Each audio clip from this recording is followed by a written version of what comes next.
have a seat in the presence of God. Na Bwana awabariki sana kwa kupata nafasi ya kuja. Pia tunawakaribisha wale ambao wanatazama kutoka manyumba yao, kazini kwao. Tunataka kusema kwamba umekaribishwa katika uwepo wa Bwana. And we know that we have the grace of God today to fellowship together. Praise the name of the Lord. And this has been a wonderful day of the week, one of the days I'm always looking forward to, because I have seen what God is doing in this meeting. Praise the name of the Lord. Amen. And the testimonies we are receiving are kind of one of the things that make us feel we have to continue because the Lord is working. Praise the name of the Lord. Tumeona jambo la maana wakati umekuwa katika ushirika huu. Bwana asifiwe. Mafundisho yametusaidia. Yes, na tunashukuru Bwana. Asanteni. Bwana wabariki sana. So we continue with our topic. Kindly you will forgive me for just using my lapel mic for today. So ninataka tuwe na nafasi ya kuangalia neno. Na tunazidi katika kusoma habari ya the grace of God, understanding the grace of God. That is our topic. And one of the things ambazo nilisema tutaangalia ni accessing, how to access the grace. And that is what I'm looking at today. Hiyo ndio topic ile tutadiscuss siku ya leo. Ni vipi ninaweza fika eneo niweze kufikia neema ya Bwana. Jina la Bwana libarikiwe. Kwa sababu ni kama vile nilivyosema, unaweza kaa na kitu lakini usikitumie. Haleluya. Unaweza lala njaa lakini kuna chakula kwa nyumba. Unaweza kufa kiu lakini kuna maji chini yako. Praise the name of the Lord. Remember the example I gave last week of the oil fields of Turkana, the water, the aqua lake under the Turkana land, but which nobody knew about. Praise the name of the Lord. We all know Lake Turkana, but we didn't know that there is an underground lake. Praise the name of the Lord. So wakati mwingine unaweza kuwa wewe uko pale kama watu wale wako katika ile county ya Turkana ama county zile jirani, and you are dying of thirst and you are sitting over a lake ambayo inaweza suffice Kenya for over 30 years. Praise the name of the Lord. So fikiria hiyo. Kwa hivyo neema ya Bwana pia ni vizuri tujiulize inafanya kazi namna gani na ni vipi ninaweza ifikia neema ya Bwana. Kwa hivyo hilo ndilo jambo lile ambalo tunaangalia siku hii ya leo. Praise the name of the Lord. Amen. How to access the grace of God. And I want us to first read a scripture in the book of 1 Peter chapter 4 and verse number 10. Petero wa kwanza 4 na mstari wake wa 10. Nafikiri itatupea a very good foundation wakati tunasoma mambo haya. 1 Peter chapter 4. 1 Peter chapter 4 and from verse number 10. Tuangalie vile neno linasema. Inasema ya kwamba, nitasoma kwa Kizungu kwanza. As every man has received the gift, even so minister the same one to another as good stewards of the manifold grace of God. Kiswahili chasema hivi, kila mmoja kwa kadri alivyoipokea karama, itumieni kwa kuwahudumia, kwa kuhudumiana samahani, kama mawakili wema wa neema mbalimbali za Mungu. Praise the name of the Lord. One of the things that you can understand from that scripture is the different kinds of graces ambazo zipo. Neema mbalimbali. Biblia ndivyo inasema. Inasema kila mtu akitumie kipawa na karama yake kulingana na neema ile mtu amepewa. Jina la Bwana libarikiwe. Manake kitu hiki nataka kuweke kwa akili. Neema sio moja. Neema ziko neema tofauti. Praise the name of the Lord. And if we have different graces, then the access to grace is different. Ni lazima ujue neema ile unataka ninaweza ifikia namna gani. Neema ile ninatafuta ni njia gani naweza fikia ile neema. Bwana Yesu asifiwe. So leo pia nitazungumza kidogo habari ya neema hizi, na nikiamini kwamba Mungu atakusaidia kuelewa kidogo habari ya hizi neema. Praise the name of the Lord. Lakini nikasema basically we have number 1, the grace of God. Neema itokayo kwa nani? Kwa Mungu. Uelewe hivyo, kuna neema ya Mungu. Number 2, there is the grace of men. neema ya watu. Haleluya. Kumbuka kama Mungu ana neema, si Biblia inasema kwamba we are created in the image and the likeness of. So if we are created in the image and the likeness of God, it means we also have diverse graces. Tuna neema tofauti. Kwa hivyo kuna kitu unaweza taka utafute neema kutoka kwa Mungu, na kuna kitu unaweza taka uitafute neema ya wanadamu. Jina la Bwana libarikiwe. Ukikosa kujua vile, basi utafika mahali unahitaji neema inayobebwa na watu, na wewe unaenda biguni kulia biguni, Mungu nimwagie neema. Lakini neema unaotafuta iko duniani, ina watu. Bwana Yesu asifiwe. Pia vile vile unaweza kuwa katika dunia, watu wanatafuta neema, unawaambia ndeni biguni, ogeeni na Mungu. Actually wapendwa, hakuna kitu naweza wafanyia, obeni Mungu atawasaidia. Na wewe ndio umebeba neema wanayotafuta. Maana kuna neema itokayo kwa Mungu na kuna neema itokayo kwa nani? Kwa wanadamu. Lift up your right hand and say, oh God, help me to know the grace I carry and to be able to use it among the people around me. And may God hear and answer your prayer. Praise the name of the Lord. Kwa sababu pia ni vibaya uwe una neema lakini hauitumii. Watu wanaenda kutafuta kitu ambacho wewe umepewa. Haleluya. Si Biblia inasema kwamba tumepewa vipawa na tuhudumie watu na zile vipawa kulingana na neema zile tuko nazo. Haleluya. Nafikiri hii maandiko pia unaweza pata a similar version in the book of Romans chapter 12. Praise the name of the Lord. Verse number 3 ambapo Paulo anaelezea habari ya neema. Kila mtu afanye kazi kulingana na neema ile Mungu amempea, kipawa na neema. And I want you to understand this. Every gift is accompanied by a measure of grace. Every gift is accompanied by a measure of grace. It doesn't matter whether you have a small gift or whether somebody has a major gift. Every gift is accompanied by the grace, a measure of grace. Mtu asije akakudanganya. Na hii dunia hakuna mtu ambaye hana kipawa. Oh, hallelujah. There is not a single man in the world ambaye hana kipawa. Na hiyo ni kusema every man has a different grace ambayo anaweza tumia. Amen. Haujawahi ona kuna mtu anaweza enda mahali watu wamekosana na wasikizane immediately. Lakini kuna mtu anaweza enda mahali watu wamesikizana waachane immediately. Come on. Ni nini ile? Lakini kuna mtu anaweza watenganisha, lakini akipika mtakula na mseme ongeza kidogo. Igawaje anawatenganisha kukula mtakula? Maana neema ya kupika na kupakua ako nayo. Ushawahi kujua hata kuna watu ambao hawana wivu, hawana kinyongo, lakini atakupea akikutusi tu. Lakini hana ubaya, hata wakati anaongea hivyo anaongea. Hana kitu, ni kuongea tu hivyo, maana neema ya kuongea haipo, lakini neema ya kupeana rea imahuru maya. Kule ni nyinyi kuguru. Sasa lakini atawapea, na mkikuja tena atawapea, lakini atawapea akiwaita nini? Kuguru. Mdomo ndio haiko sawa, lakini upeanaji, neema ya kupeana ipo. Bwana Yesu asifiwe. Hebu niulizie jirani, unaijua neema unayobeba? Do you understand the grace you carry? Praise the name of the Lord. Because it is important for you to understand. Neema ile unabeba ni neema inaweza saidia watu. Haleluya. Ni neema ambayo inaweza guza watu. Ni neema ambayo inaweza badilisha maisha ya watu. If you understand the grace. Haleluya. Na vile vile si uelewe mambo haya ili pia usiache neema kwa sababu ya mtu kasoro fulani.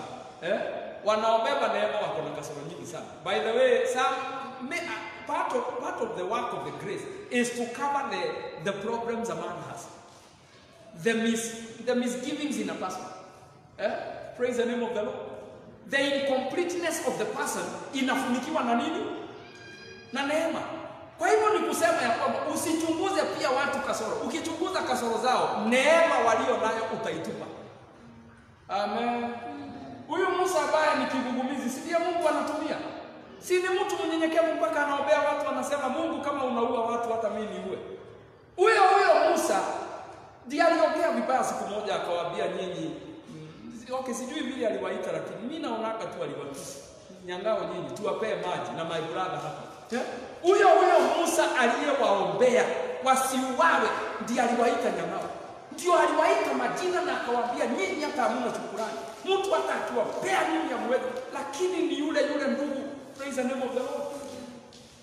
Na by the way niwaambie hivi, unaona mahali Musa aliua mtu, msiseme aliua kwa kupenda. Stammerers ni watu ambao wana weakness. Juu ya kushindwa kujiexpress kwa haraka kwa maneno, atakugonga. Ndivyo sio na Musa anataka kuura. Hakuwa anataka kuua. Ni kibaya yake. So msimhukumu Musa sana. Lakini huyu muuaji ndiye atatumiwa na Mungu. Praise the name of the Lord.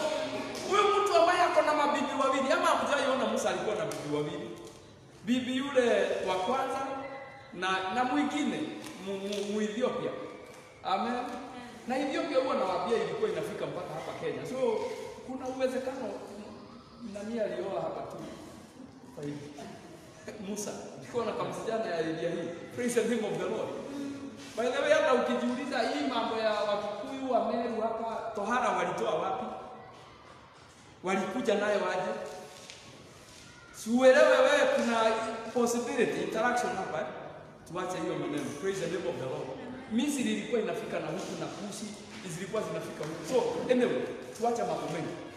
But the thing I want you to understand is this. Musa na kasoro zake, he is a man that God used. Amen.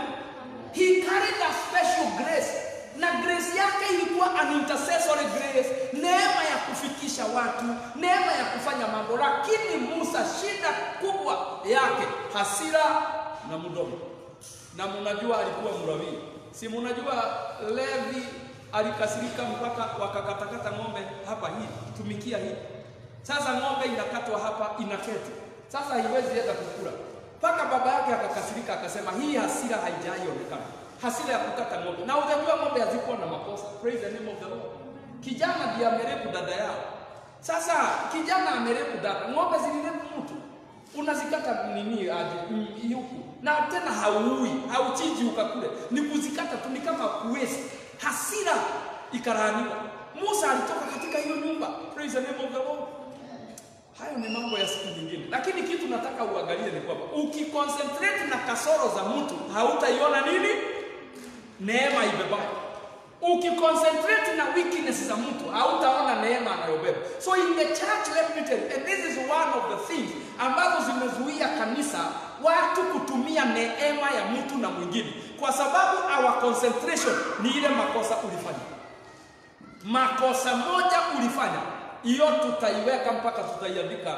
Karibu tuwambie watu wa Daily Nation wakuja waandike, waache kuandika mambo ya KCPE. Haleluya. Ile mistake moja ulifanya, lakini hiyo mistake watu wana concentrate naye, neema inapotea. Amen. Wewe unafikiri kanisa ingekuwa na waibaji wakapi wazuri isipokuwa kama msichana kalifanya mistake akashika nini? Mimba. Baada ya kushika mimba hakana mahali pa kurejea. Hakana njia ya kuokoka tena, maana sisi sote tumekawekea bomu. Kajaribu kakuje, shidwe pepo baya. Tunafukuza mtu aliye na neema fulani kwa sababu ya makosa. I am not talking about immorality as something good. But let me tell you this, and let me ask you this question. Where do you want the immoral to go? Mnataka waende wapi? Watu wale ambao ni wezi, mnataka waende wapi? Watu wale, by the way, the church is not meant for good people. The church is a place to make the worst to be good. Hallelujah. Now please wapendwa, one of the things about zimetuzuia evangelism, because we are looking for the good people to bring to our church. Look for the worst. Enda hiyo mtu amelala kwa mtao, ita yeye, mwambie naweza kukupeleka mahali mazuri usaidike. Bwana asifiwe. Hiyo kama msichana kana kuaga na wanaume fote, kaita ukakaribisha kwa kanisa. Hiyo ndio watu wanaweza kuwa wazuri zaidi. By the way, watu wale hapa walikuwa wazuri, hawajaifanya makosa. Ni watu sorry kusema, lakini ni watu ambao hawezi kukusaidia. Maana hata wakipenda Mungu wanaona kama ni favor wanamfanyia. Wale tulikuwa tumefanya madhambi, sisi tunajua sio favor, ni sisi tumependwa. Amen. Sijui leo injili imeenda pande gani. Maana sikutarajia niseme mambo haya. Watu wale ambao hujaikuwa mzinzi, hujaifanya nini, hujaiba, ni watu very proud hata wakikaa kwa kanisa. Wanaonanga kama ni Mungu anasaidia baba. Hata ukisema tuombe tutubu dhambi, unasikia tu anasema baba samehe watu wako. Si mimi samehe watu. Watu hawa ni wabaya Mungu. Amen. Lakini wale sisi tulitenda dhambi, tunakaa kama Paulo tunasema I was a chief sinner. Mwenye dhambi, chief wa wenye dhambi. Ukiwa chifu wa wenye dhambi unajua ni kupendelewa. Ulifanya nini? Ulipendelewa. Kanisa tuache kukodolea macho kasoro za watu, ili neema wanazobeba zifanye nini? Zitusaidie. Praise the name of the Lord. Yes. Mimi nafikiri watu wengine ambao kuna kasoro moja nilikuwa nasoma. Mtu aitwaye Mahatma Gandhi. Si mnamjua? Wale walisoma historia kidogo na wale hawakufika shule, wacha tukufundishie hapa kidogo. Unajua kuna watu walikuwa wanaona mwalimu wa history wanaondoka. Wako kwa darasa lakini wameenda. Mnaelewa hiyo eh? So Mahatma Gandhi was the Prime Minister of India, ama kiongozi wa rebellion wakati wa India walikuwa wanapigania uhuru wao. And one time he was living in South Africa. Alright? And South Africa si mnajua ni kanisa, ni taifa ambalo watu wale walikuja si ni wa Kristo. Sasa akaenda kanisa moja lilikuwa linaongozwa na pastor mzungu.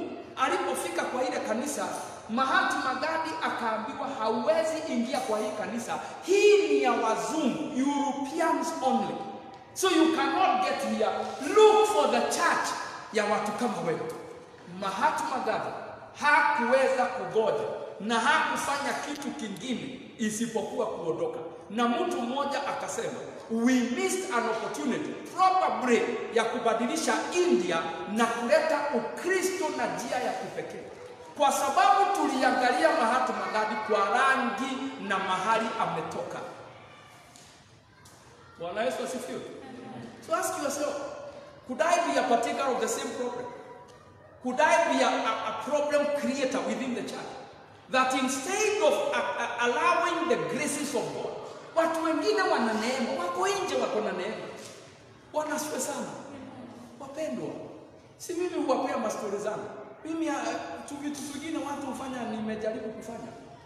Nilikuwa mtu violent, nilikuwa nataka kuwa violent. Jina la Bwana libarikiwe. Na nikitaka kuwa violent, nikawa na vitu nyingi ninafanya. Mimi huambia watu kichwa changu kilikuwa na rasta wakati mmoja. Rebellion. Amen. Lakini nashukuru Bwana. My sister hakufa moyo. Hata nikikaa vile nilikuwa nakaa, mtu wa hasira, mtu ako na mashida nyingi. My sister never gave up on me. Na alizidi kunihubiria na kunialika kanisani. Na niliokoka kanisani wakati nilienda. Hallelujah. So what am I talking about? Please consider, kuna watu walio na neema, lakini neema yao pia iko na nini? Na kasoro. Na nimewaambia, one purpose of grace is to cover the weaknesses. So if you concentrate on the weakness, you will be uncovering the grace. You will actually be taking away the grace. And let me tell you this. If you allow yourself to look into the grace, you stop seeing the weaknesses, the mistakes of other people. Praise the name of the Lord. That was not my main area, lakini nilikuwa nataka muelewe neema ni tofauti. So nikasema neema ya Mungu na neema ya wanadamu. Bwana Yesu asifiwe. Bwana asifiwe. Amen. So uelewe hilo neno ya kwamba kuna neema inabebwa na watu na kuna neema inatoka kwa nani? Kwa Mungu. Ni neema gani unahitaji? Uelewe ile neema. Praise the name of the Lord. So access to grace, number one, we access God's grace through Christ. Tunaifikia neema ya Mungu kupitia nani? Kristo. And how do we come to Christ? Through faith in Him. Through repentance. Tukatubu dhambi. Tukawacha dhambi zetu na uovu wetu. Tukaja kwake Kristo. Wakati tunaingia kwake Kristo, basi tuna njia ya kuifikia neema. Hallelujah. Umepata mpaka pale. So, njia moja ya kufikia neema ni kuokoka. Kumjua Kristo na kukaa ndani ya Kristo. Hallelujah. I can join these words with the book of John chapter 15. You remember where Jesus said, I am the vine and my Father is the vine dresser. Praise the name of the Lord.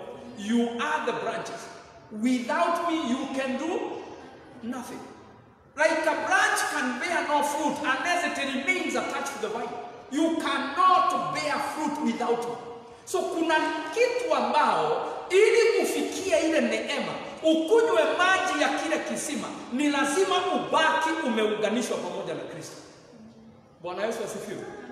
So neema ya Kristo ama neema ya Mungu tunaifikia njia moja kwa kukaa katika Kristo, kumjua Kristo kujulikana na Kristo, kushikamana na Kristo. Jina la Bwana libarikiwe. And you must understand, vitu zingine wapendwa, tuache kuchukulia juu. Unafanya dhambi na umeokoka, unatenda mambo na wewe umeokoka. Hii kitu unafanya itakuleta mahali ambapo neema ya Mungu haiwezi fanya kazi, because sin will take you away from God. Hallelujah. Dhambi itakutoa kwake Kristo, na itakapokutoa kwake Kristo, neema itakuwa imekuondokea. Jina la Bwana libarikiwe. Nataka kusema hivi ili unipate jambo lingine ambalo litakusaidia. Neema ya Mungu iko katika two measures ambazo ni muhimu sana kujua. Number one, there is the grace within. The grace that operates like the sap within a plant. Mnajua majimaji katika mmea. So ukiungana na mmea, wewe ukae umeunganika na ule mti, tawi lolote limeungana na mti linakunywa maji ya ule mti. Bwana Yesu atukuzwe. Manake ni kusema kuna neema ya Mungu, ukitolewa tu kidogo ndani ya Mungu, neema ile hautaikunywa, haitakufikia. Praise the name of the Lord. And number two, I want to say there is the grace within, the grace upon. All right? The grace upon, the grace within, and the grace upon. Neema inayokufunikia. Hizi neema mbili uzijue zinapatikana katika Mungu. Katika Kristo, wakati tunasema mtu aliye katika Kristo anayo neema. Neema ya kwanza ulionao ndani ya Kristo ni neema ya kwamba katika kuungana naye kuna flow of the grace ambayo utapokea. There is that flow of that grace. Hallelujah. When the grace is flowing through you, neema ile inapita ndani yako, basi ile neema itakusaidia. Neema ile itafanya kazi katika maisha yako. Jina la Bwana libarikiwe. Mpendwa, neema hiyo hukatwa sana na dhambi. The grace within, the flow of that grace is broken by sin. Amen. Ujue hivyo, neema ile ni kama kamfereji, kanafungwa na dhambi. Mtu akianza kuingia katika dhambi, neema ile inajifunga, inakatika. Haleluya. Ikikatika ni muhimu ujue ya kwamba uko peke yako. Vitu zingine ulikuwa unaweza kufanya, mambo mengine ulikuwa unaweza kuyatenda, hauwezi yatenda tena kwa sababu neema imekatika. Jina la Bwana libarikiwe. The grace upon, nitakwambia hivi, that grace ambayo nimeita the grace upon, inaweza kosa kuondolewa immediately na dhambi. Lakini ukizidi katika dhambi, hiyo neema huzidi ikikuondokea. Amen. Grace within is broken by sin immediately. Grace upon may take some time before it breaks off. So ujue mambo haya, na hiyo itakusaidia pia kuelewa hivi. Usije ukafanya dhambi ukaona kuna kaneema fulani kaliko juu yako, ukafikiria ya kwamba neema ile itakaa hivyo kwa sababu umetenda dhambi. Kwa sababu unaonekana inakaa. Hapana, itavujika siku moja. Inaweza kaa kwa muda, inaweza take some time, lakini it will be broken. Praise the name of the Lord. So wherever you are and in whatever you are doing, mark my words, the grace within will be broken immediately. Ukiingia katika dhambi, itakatika. Ndio mtu anafika eneo ambalo anajisikia kuna kitu kimeniondokea. Na hii pia ikufundisha. Ukisikia neema imeondoka, praise the name of the Lord. Kuna vile ulikuwa na urahisi wa kufanya mambo, hauna ule urahisi. Hebu kwanza angalia taratibu, njia zako, maisha yale unaishi. Tabia zako ni tabia za aina gani? Praise the name of the Lord. Maana kama dhambi zipo katika maisha yako, sin inavunja mtiririko wa neema. Sin breaks the flow of the grace within. Hallelujah. Sin also takes away the grace upon, albeit with the time. Dhambi itaondoa neema hii imekufunika. Igawaje itachukua nini? Time. So usijidanganye. Ukiona umefanya dhambi na kuna kaneema unasikia, neema hiyo usifikiri itadumu hivyo wakati unatembea katika dhambi. Jina la Bwana libarikiwe. So grace, there is a grace we access through Christ. So nimesema hivi, number one, you abide attached in Christ. Umeungana pamoja na Kristo. Ujichunge na vitu ambavyo hukata mtu kwa Kristo. Jambo moja hukata mtu ni nini? Ni dhambi. Amen. Jambo moja humondoa mtu katika Kristo ni dhambi. Number 2, mtu hukatwa kwa Kristo na the practices of his life. Taratibu zake za maisha. Ni lazima ujifundishe vitu ambazo hukuambatanisha na kukushikanisha na Kristo. Bwana Yesu atukuzwe. Ni vitu vipi ambavyo vinakuweka umeunganika na Kristo? Kwa mfano niseme hivi, uwezi acha tabia ya kuomba, tabia ya kufunga, tabia ya kutafuta Mungu uiwache, lakini unatarajia utabaki umeshikamana pamoja na Kristo. And I have told you many times, why the devil would like you to stop praying, uache kuomba ukae hivi, ni kwa sababu shetani anajua ukianza kuacha maombi, you begin to drift away from Christ. Hallelujah. You begin to do what? To drift away. You are being broken little by little. Praise the name of the Lord. So mwishowe si umewahiona mti umepasuka, tawi limepasuka lakini halijaanguka kabisa. Likiwa linapasuka hivyo si bado liko hai. Si bado linakula hata litakuwa na matunda. Lakini likiendelea likipasuka, mwishowe litafanyika namna gani? Litaanguka, litakauka, na Yesu akasema halina kitu kingine cha kufanyiwa isipokutupa kwenye nini? Moto. Bwana Yesu asifiwe. So consider the characteristics ambazo huweka maisha yako imeungana pamoja na nani? Na Kristo. Bwana Yesu atukuzwe. Nimejiangalia kwa muda ule nimekaa kwa kanisa na wokovu. Nimegundua jambo moja. Unaona watu wale huwezi pata wakiwa wameketi kama hivi wameketi. Mtu akakreate time, akatafute Mungu. Bwana asifiwe sana. Because we never force. We say we have a fellowship. We have a prayer meeting. We have this and this in the church. It is up to you to decide, because hizo vitu zitakuweka katika uzima. Hallelujah. Lakini unakuta mtu ndio huyo, maombi hapatikani, mkutano wa injili hapatikani, hata mkiweka crusade muipeleke hapo kwao hawezi tokea. Lakini huyo mtu anataka abaki katika Kristo. Sadi anakuja amejikokota, wakati kulikuwa na kanisa watu hawakuji, hawapati nafasi, lakini mtu anataka kukaa ameshikamana pamoja na Kristo. Haiwezekani. Jina la Bwana libarikiwe. Tafuta vitu zile hukuunganisha na Kristo. Na nimesema prayer, fasting, fellowships. Amen. Huwa naziita godly fellowships. Maushirika matakatifu. Hizi vitu zitakuweka katika Mungu. Unaona hata wakati unaanza kudrift away. Hebu uliza watu wote, mtu yote amewahi backslide. Hebu muulize. Na kitu cha kwanza ambacho hukatika ni ushirika na watu. Haya, maombi na katika, kufunga anawacha, mwishowe ushirika na watu wa Mungu unaondoka. Yule mtu anaanza kwenda, shetani anaanza kumhubiria, maana hasikii injili hii ya Mungu. Injili nyingine itakuja. Mwishowe ndiye yule mtu hujisikia nimekatwa kabisa, nimekwenda. Na hata akifanya kile atafanya bila woga. Bwana Yesu asifiwe. By the way, unaona ukiwa unaenda kanisa regularly, uko katikati ya watu, uko kwa maombi, unafunga, dhambi itakujia wapi? Huwezi approach Mungu ukiwa na dhambi. Praise the name of the Lord. Kwa hivyo kuna tumawazo tunakuondoka. Ukiwa katika ushirika mtakatifu, unaona kama watu wanakuona. Ni kama mtu anajua ile tumafikira niko nayo. Ni kama mtu anaona ile mambo nimepanga. Ile akili inaanza kukuondoka. Lakini enda ukae peke yako. Enda ukae mahali hakuna ushirika. Uone kuingia kwa dhambi ni kufumba na kufungua jicho. Utajikuta katika kitu unaangalia hivi unashindwa. Na niliendea wapi?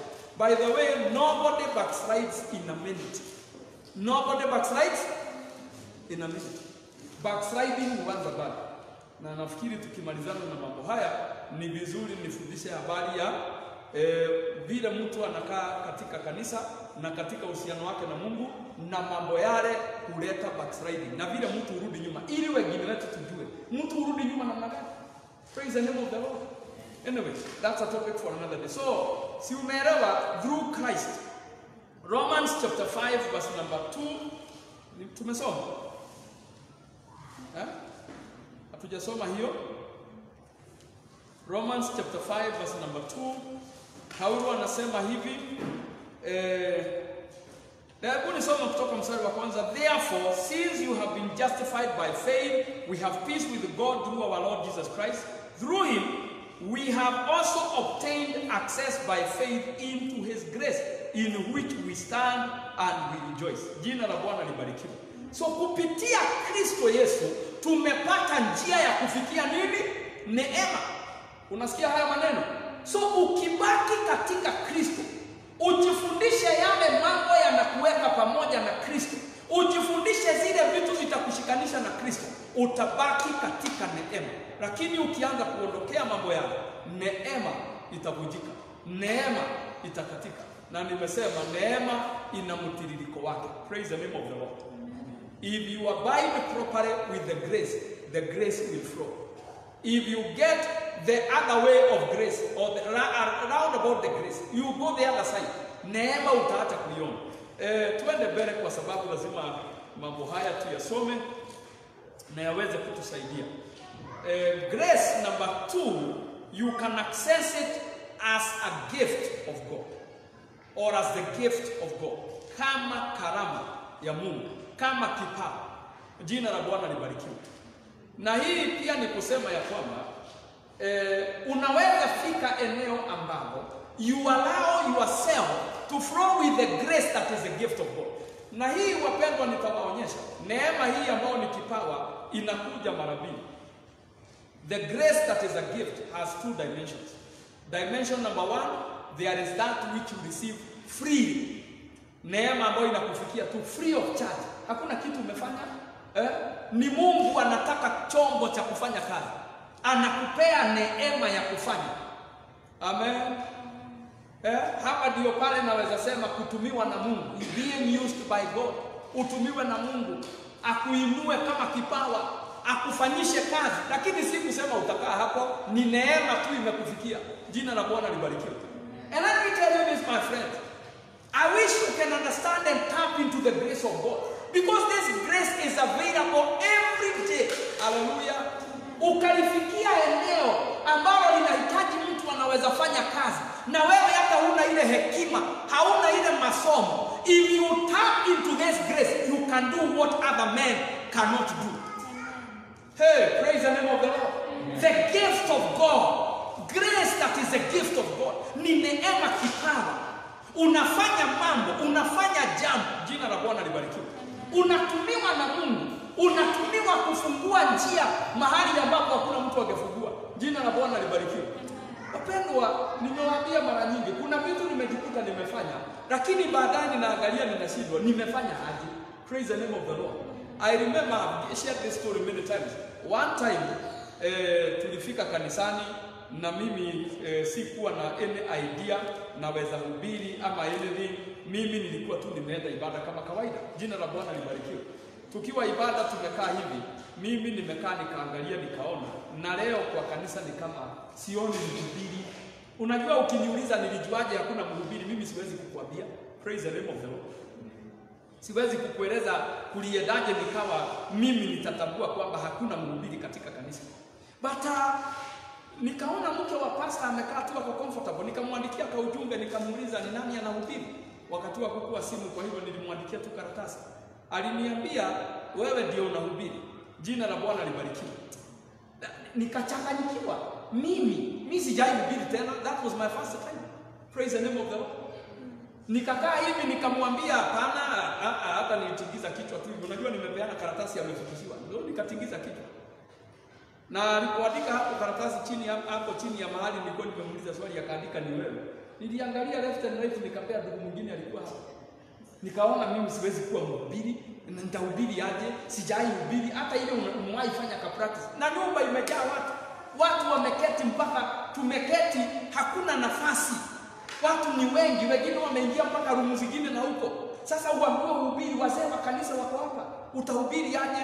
Wapendwa, katika ile hali mimi nikaambiwa ni wewe. Mama aliniita hapo nje akaniambia, si wewe ndio umeonyeshwa na Mungu hakuna mhubiri? Wewe umeonyeshwa na Mungu hakuna mhubiri, wewe ndio utahubiri. Jina la Bwana libarikiwe. Wapendwa, sijawahi ona siku mrefu kama hiyo. Sijawahi ona shida kubwa kama siku hiyo. Na mama ameingia ndani. Nikafikiria nitoroke, lakini nikasema, kwani kanisa ni yangu? Kwani injili ni yangu? Nikajipea nguvu nikasema nitaingia, na kile Mungu atasema ndicho nitawahubiria. Nilipoingia Sauti ya Mungu ilinenea, nilipokea. Akaniambia neno lile nilikupea asubuhi ni la watu hao. Wapendwa, si niko na kale ka Bible ka Gideon. Mnakaelewa kale ka New Testament. Na Proverbs na Psalms. Ako niko nako. Nikakafungua mahali pale. Neno lile Mungu alikuwa amenipea. Nikawasomea watu lile neno. Bwana asifiwe sana. Sermon yangu ya kwanza was over 1 hour. So mimi muda mfupi huwa ninamsumbua kutoka wakati huo. Nilihubiri zaidi ya 1 hour. Sasa mimi unajua kanisa tulikuwa tunahubiri lazima ungeitana otako. Sasa mimi kuitana otako hiyo ndio ilikuwa shida ile kubwa zaidi ya hiyo ingine. Utaitana aje? Wewe Mungu anaweza kukutumia. Mimi Mungu atanitumia kweli. Nikakaa nikiamua tuomba, ambia Mungu kitu, sema na Bwana, haleluya, omba. Mwishowe nikasema, wacha niwaite wakikataa kuja shauri yao. Nikawaita. Kuitana. Jamani watu wametokea. Wote. Alafu nilikuwa nahubiri wakiongeleshana. Wanabuzana. Naona wanaongea. Sasa mimi nasema nidadhokia. Pio nimeharibu kabisa. Kama ninahubiri wakiongea, mambo imeharibika. Kumbe wanaongea kwa sababu mambo yale walikuwa wanaambiana jana ndio ninasema. Vile huyu alikuwa anamwambia mwenzake ndicho ninasema. Mimi wapendwa, I was not a pastor. I was just a good member in the church. Praise the name of the Lord. That day, I am trying to give you the understanding. The preaching I did was by the grace of God. Hallelujah. Nilitumiwa na Mungu kwa maana hakukuwa na mtu. Hakukuwa na mtu. Si kwamba nilikuwa nimejipanga. Hakuna Bible study nilikuwa nimefanya. Hakuna maombi ya Bwana, ninaomba unitumie. Bwana naomba. Hakuna kitu nilikuwa nimefanya. I was just there. Hallelujah. Wapendwa, of course nilimaliza kuhubiri, nikaombea watu. Mungu akatembea na njia ya ajabu. Mimi nikaketi. Nilipoketi, si neema imeondoka. Neema ilipoondoka, Kirago original akaketi. Ndio nilijiuliza, of course, wale wanaelewa my mother tongue. Nikajiuliza kwa Kikuyu, leo dera adwake. Sasa nimewaambia nini? Unajua hata sikumbuki nimesema nini. Maana kuhubiri kwangu si kwa kupanga. Hakuna notes niko nazo. Hakuna kitu nimeandika. Si kama hivi nawaambia point number 2, hakuna point number 2. Ni kutuaga nimemaliza. Haleluya. Wapendwa, mimi nilitoka nimejifanya mwembamba kama sindano. Nikatoka nje nikiwa nimepapasa. Mimi nitachomoka nikienda hivyo. Na siangalii nyuma. Nilipotoka nje watu wakatoka na mimi. Kijana, Mungu amekutumia. Watu wamesalimia mhubiri namna gani? Sasa mimi nina smile, lakini kusimama kwangu niko na smile. Ati niwaonyeshe okay. Lakini ninajiambia hawa tu nikuniambia. Encourage tu. Ogo modo erago. Hivyo ndivyo mtu huambiwa hata wakati amekosea. Hata wakati ameharibu ndivyo mtu huambiwa. Lakini wapendwa, ile ripoti ilitoka pale, ilienda mpaka headquarter ya kanisa letu. Kuna kijana ameinuliwa. Jina la Bwana libarikiwe. Yule kijana ameinuliwa. Nimehubiri sermon yangu ya kwanza na viatu vimepasuka. Praise the name of the Lord. But I'll tell you this. There was the grace of God. Hallelujah. I was used by God because of the gift of grace. Kipawa cha neema. Jina la Bwana libarikiwe. So uelewe unaweza pokea neema ya Bwana kama nini? Kipawa. Kipawa cha kwanza kinafanya kazi. Ama neema hiyo sehemu ya kwanza inafanya kazi katika udhaifu wako. Praise the name of the Lord. It is not that you prayed. It is nothing you did. It is just the grace of God. Hallelujah. And then I want to say this. There is the grace of God that you unlock. Amen. The grace of God that you need to do what? To unlock. Ni wewe unaifungulia. Na niseme hivi, unaweza kuwa una kipawa ndani yako. Unasikia hata ukiketi hivi mtu mgonjwa akiwa hapo unasikia nani kama nimuwekelee mikono. Kama nimuombee tu. Uende vile kutaenda. Unajua kuna watu umekalia kipawa na neema. Wengine unasikia hata mkienda na matatu, usiniambie huyu mtu kitu sinimhubirie. Kwani atanikula? Hata wewe unajisikia ile maswali unajiuliza ni maswali mengine ambao ni kama ni kujitusi au elewi nikayekodia atanikula. Anaweza mhubiria. Lakini umeketi tu hivyo haumhubiri. Kumbe wengine umeketia neema. Hallelujah. Unlock the grace of God. Praise the name of the Lord. We need to understand there is a grace which you can only access when you unlock. Praise the name of the Lord. And if you cannot unlock that grace, it remains within you unlocked, untapped. Imeketi tu huko ndani. Ni kama maji na mfereji. Amen. Si kuna maji hapa? Ukikosa kufungulia itatoka. Haiwezi toka. Au hata ukishinda hapo ukililia hapo kwa mfereji. Maji. Ni lazima ufungue maji itoke. Sasa kuna wengine umekalia tu neema.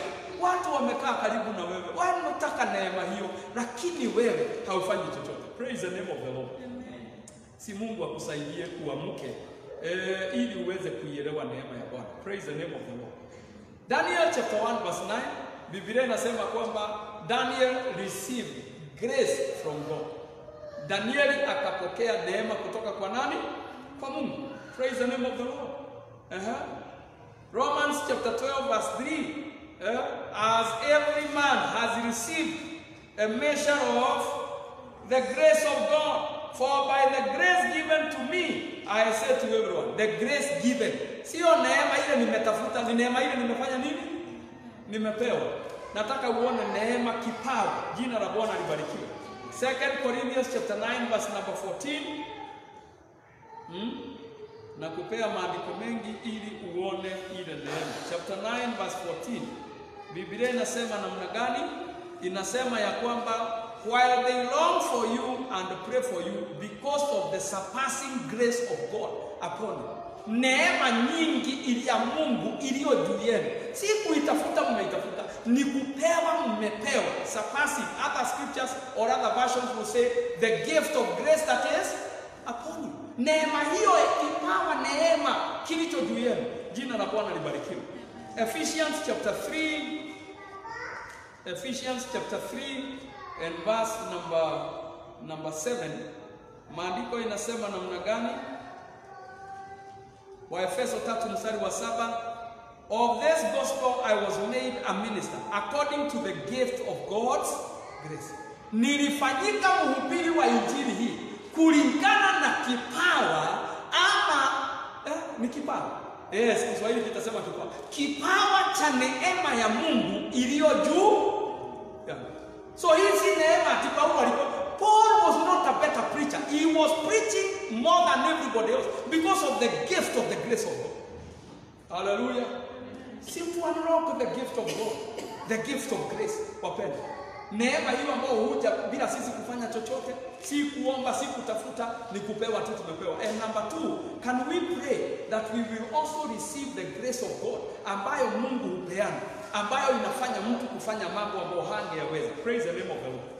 Number 3, we access the grace of God, the manifold graces of God through humility. Tunaipokea neema kwa unyenyekevu. Bwana asifiwe sana. And I will mention 3 scriptures which speak the same words. Proverbs chapter 3 and verse number 34. The Bible says God resists the proud, but he gives grace to the humble. Mungu anawakataa wale ambao ni wenye kiburi, lakini huwapea neema wale wanyenyekevu. Bwana asifiwe sana. Unataka kuifikia neema ya Bwana? Nyenyekea. Kuwa mnyenyekevu. There is the grace of God you cannot access in pride. Kama wewe ni mtu wa kiburi, ni mtu ajionaye, ni mtu ajifikiria, mtu wa maana, hauwezi fikia ile neema. Utaifikia wakati utakuwa mtu mnyenyekevu. If you humble yourself, you will attain the grace of God. Praise the name of the Lord. So, Mungu akusaidie kuihusu hii neema. Andiko lingine ni James chapter 4 verse number 6. It's a recap of the same. And also 1 Peter chapter 5 verse number 5. Maandiko hayo mawili yamerudia kile mwandishi wa Proverbs alichosema ya kwamba Mungu huwapea neema wale wanyenyekevu. Bwana Yesu asifiwe. So wale wenye kiburi hawapokei nini? Neema. Wale wenye kiburi hawapei neema, lakini wale wanyenyekevu hupewa neema. Do you want the grace of God? Humble yourself. Wakati mwingine fanya mambo yale ambao watu hawawezi fanya. Na niwaambie hivi, do you know some of the graces of God will be unlocked with the time. Some of the grace of God will be unlocked with the time. Some graces Mungu atafungua as you continue humbling yourself. Ujilete chini, usijichukulie mtu wa maana. Ufanye mambo mengine madogo. Bwana Yesu asifiwe. Usiwe kama dada moja ambaye aliambiwa aende asaidie kitchen. Akasema upako wake sio wa kitchen. Kule alimalizia tu yeye anajua. Hakumalizia akiwa huko, upako wake alikuwa anafikiria huko. Praise the name of the Lord. Sometimes humble yourself. As you humble yourself, there will be the unlocking of the grace. But as you become proud and arrogant, you shut the grace of God. So saa ingine hata kwa kanisa, jifundishe kufanya mambo yale ambayo yako chini. Itakusaidia kuwa na neema nyingine ambayo hauna. Bwana asifiwe sana. Do you know some people cannot understand others just on the basis of hawajui neema ni nini? Hawajui vile neema hufanya kazi. Bwana asifiwe sana. Na hawawezi nyenyekea. Na kwa sababu hawawezi nyenyekea, neema yao imezidi kufanya nini? Kujifunga. Lastly, I want to say this. Concerning the grace of men, how do you unlock the grace? Kuihusu neema ya wanadamu, utaifunguliaje neema? Number one, nitasema hivi. By serving men who have the grace. Uwatumikie watu walio na neema. Bwana Yesu asifiwe. Ukiwatumikia watu walio na neema, utaifikia neema wanayoibeba. Mtu yeyote mwenye neema, grace is transferable. Grace is shared. If that word is appropriate. Neema inaweza gawanywa. Neema mtu anaweza kukupea. Neema hata mtu anaweza kukukopesha. I wish you understand what I've said. Neema mtu anaweza kukukopesha. Uende na neema yake mahali na umrudishie. Bwana asifiwe sana. Kwani wakati Elisha alikuwa anaambia Gehazi, "Enda uwekelee kijana mti, umwekelee mti, I am coming." Ni nini alikuwa anamtuma naye? The grace. Praise the name of the Lord. Wakati Elisha anafuata Elijah mpaka anachukua the mantle. What is the mantle? It is the grace that was operating in that man of God. Hallelujah. So, number one, if you want to have the grace that a certain man has, serve the person. Mtumikie yule mtu, muhudumie. Tafuta njia ya kujiunganisha na yeye, kumhudumia. Mahitaji yake ukutane nayo. Neema aliyoibeba itakufikia. Bwana asifiwe sana. Yesu alisema ya kwamba atakayempokea nabii in the name of a prophet, he shall receive the gift of a prophet. Whoever receives a man of God in the name of a man of God shall receive the gift that the man of God has. So wakati mwingine jiulize hivi, who am I serving? Because the person you serve, the grace upon the person will come upon you. Ukitumikia mtu aliye na neema, neema yake utaipata. Let me take you back to the story ambao niliwasomea katika kitabu cha Joshua chapter number 2.